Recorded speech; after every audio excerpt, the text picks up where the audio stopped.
Hey guys, and welcome back to another episode of Food School Smarter, Stronger, Leaner podcast on a mission to inspire a world where food makes us better. And today is the last episode of the week, and it's definitely gonna make us better, or at least inspire us to eat to make us better. Today's episode is dedicated again to food combining. And why did I decide to dedicate this episode to food combining again? Well, actually, it just because of my mom. A couple of days ago, she came to me and she said, Angela, that woman I watched, she was talking about a TV show, kind of like Dr. Oz, but in Russia.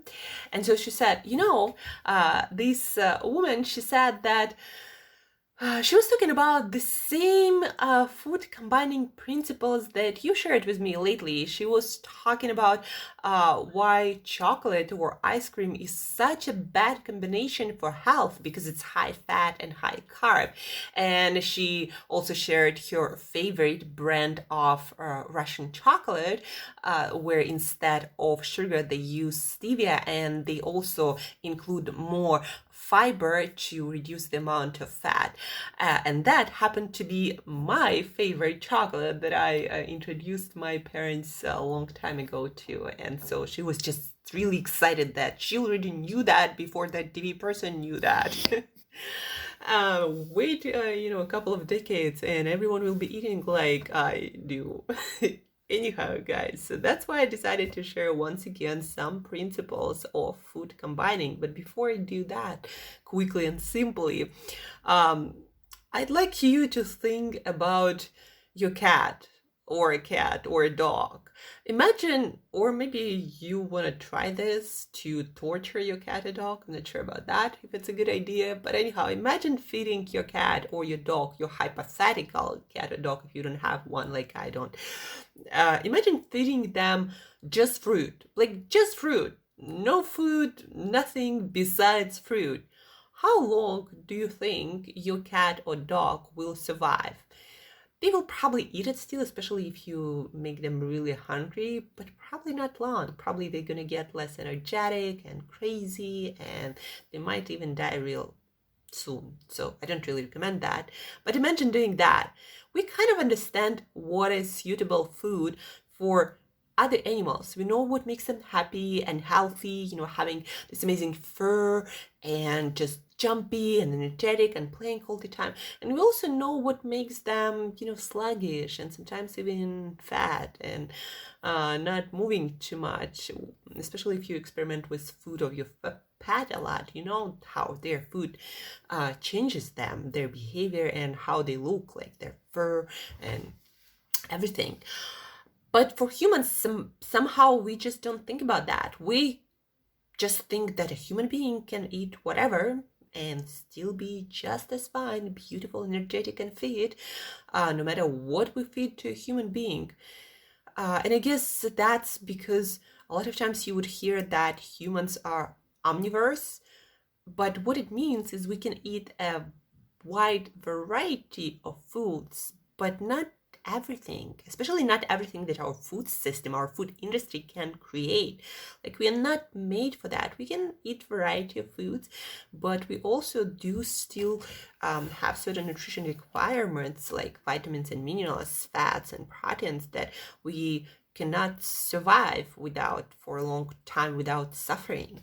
There are also things that our digestive system is just not suitable for, or even when we can digest certain things, they just, it's not the best idea.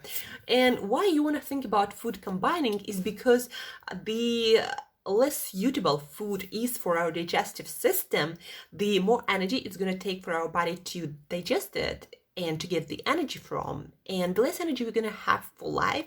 And also, if you don't want to feel heavy, bloated, uncomfortable, sleepy, gassy, after you eat your foods, after you eat your meals, that's why you want to be thinking about food combining. If you want to feel energetic and optimistic and ready to go and conquer the world after your meals, That's why you want to be thinking about food combining, if nothing else.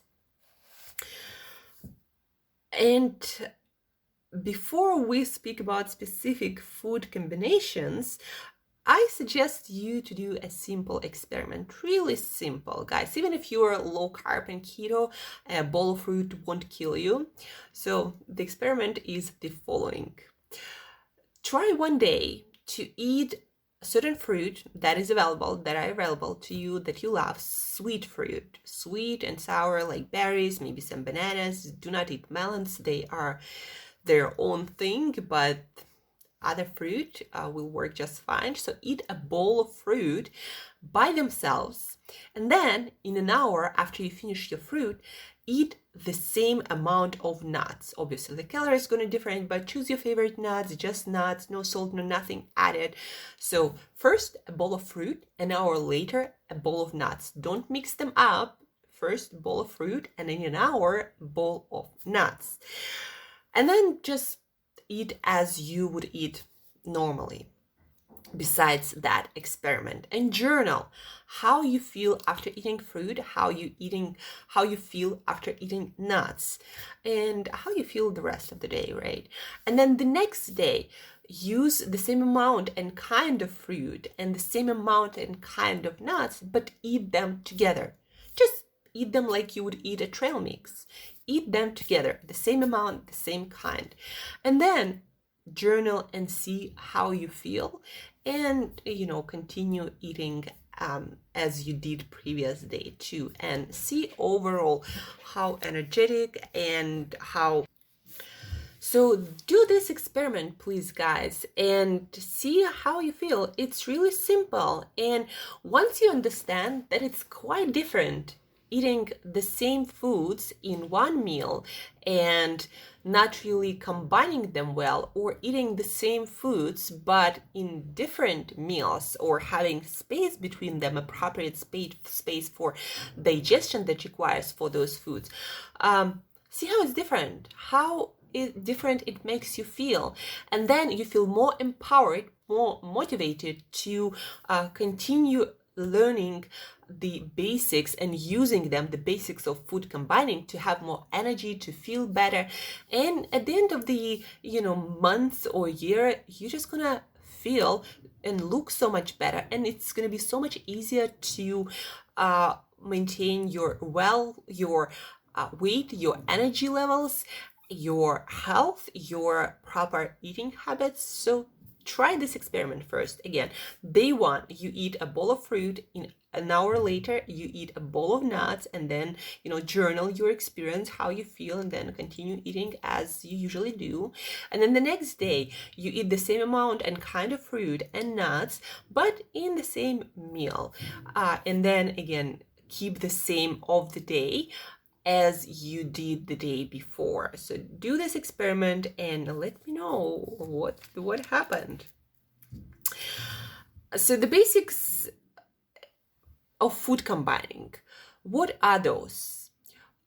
We already talked about them. High carb, high fat do not mix well together. And what do we have? High carb, high fat. Well, let me see. All of these snacks, probably your chocolate, your regular ice cream, your French fries.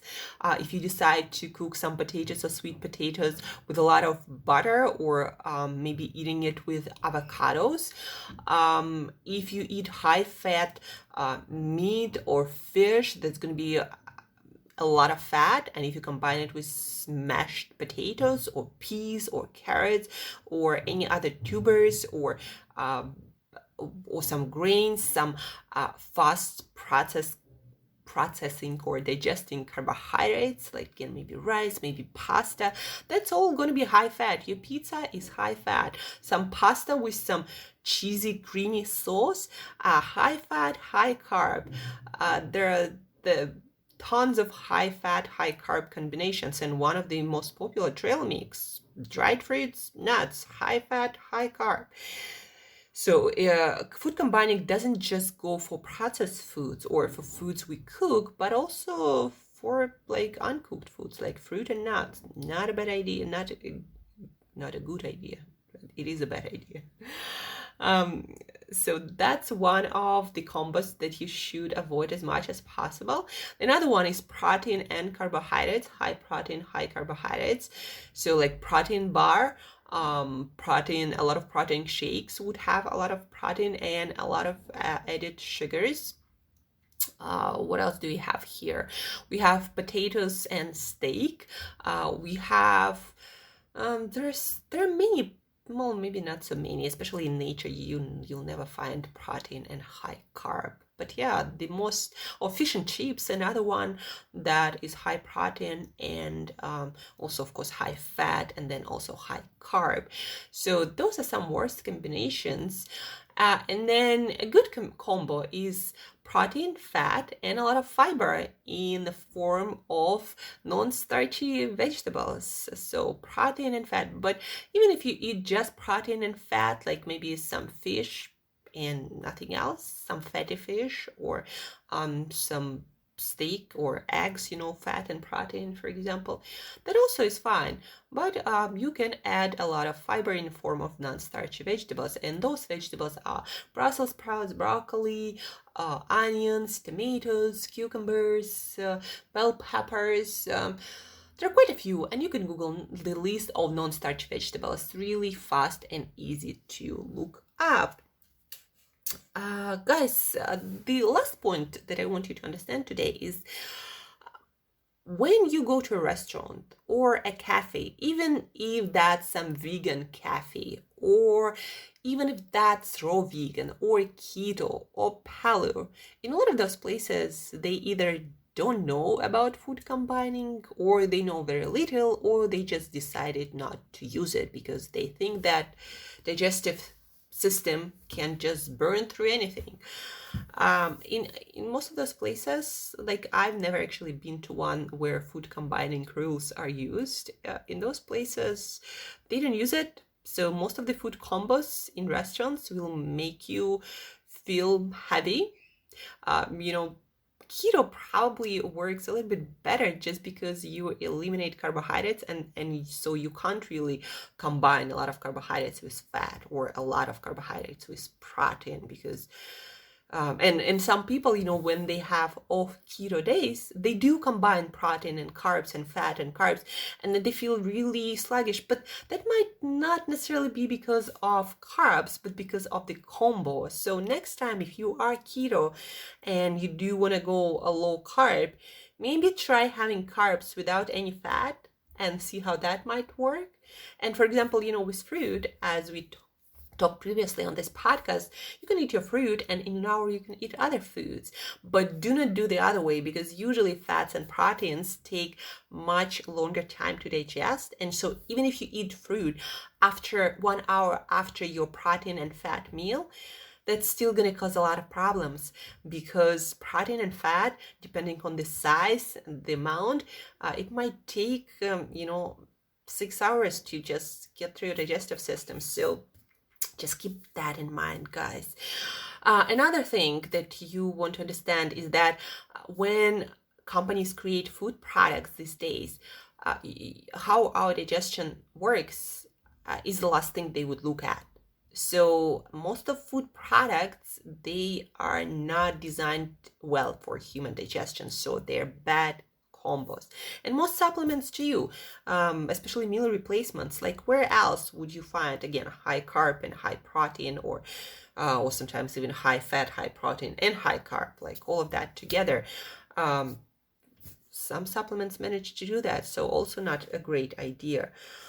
Just remember that, guys, we know so much about digestion of animals. Like we know that a cow has 4 stomachs, that the best food that is suited for a cow is grass, not grains. And we use it to keep the animals healthier, but we don't use very much our knowledge of human digestive system. We did at some point a little bit, but not anymore. We believe food companies and food stores more, and chefs at popular restaurants and famous restaurants, then we believe ourselves and science, and we do have that science about human digestion.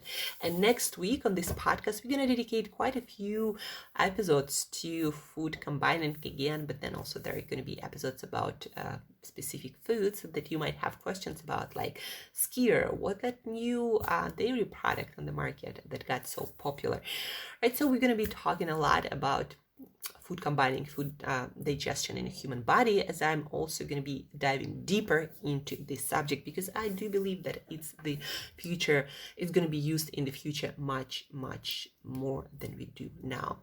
But for now, guys, just remember that our human digestive system works a certain way, and if you do want to have more energy after your meals and throughout your day, and you do have more health and more fitness, and you do want to maintain a healthy weight easily, so you do want to know and apply simple rules of food combining, and the basics of those are high carb, high fat, not good.